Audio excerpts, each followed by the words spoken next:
ঠাকুর শ্রী রামকৃষ্ণদেব বিরক্ত হয়ে একদিন মাস্টারকে বললেন, তোমাদের কলকাতার লোকের ওই এক, কেবল লেকচার দেয়া আর বুঝিয়ে দেয়া। আপনাকে কে বোঝায় তার ঠিক নাই। তুমি বোঝাবার কে? যার জগৎ তিনিই বুঝাবেন। যিনি এ জগৎ করেছেন, চন্দ্র সূর্য ঋতু মানুষ জীব জন্তু করেছেন।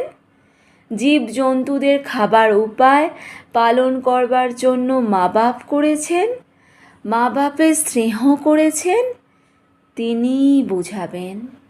তিনি এত উপায় করেছেন আর এ উপায় করবেন না? যদি বুঝবার দরকার হয় তিনিই বুঝাবেন। তিনি তো অন্তর্যামী। যদি ওই মাটির প্রতিমা পুজো করাতে কিছু ভুল হয়ে থাকে, তিনি কি জানেন না তাঁকেই ডাকা হচ্ছে? তিনি ওই পূজাতেই সন্তুষ্ট হন। ওর জন্য তোমার মাথা ব্যথা কেন? তুমি নিজের যাতে জ্ঞান হয়, ভক্তি হয়, তার চেষ্টা করো। এইবার মাস্টারের অহংকার বোধ হয় একেবারে চূর্ণ হইল। তিনি ভাবিতে লাগিলেন, ইনি যা বলছেন তা তো ঠিকই। আমার বুঝাতে যাবার কি দরকার? আমি কি ঈশ্বরকে জেনেছি, না আমার তাঁর ওপর ভক্তি হয়েছে? আপনি শুতে স্থান পান না, আবার শঙ্করকে ডাকে। জানি না শুনি না, পরকে বোঝাতে যাওয়া বড়ই লজ্জার কথা ও হীন বুদ্ধির কাজ।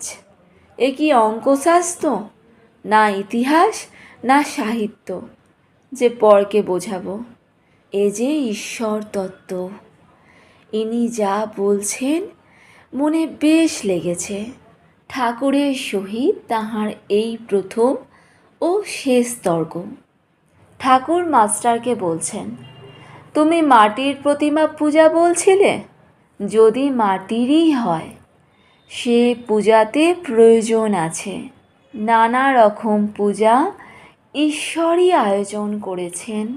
যার জগৎ তিনিই এইসব করছেন।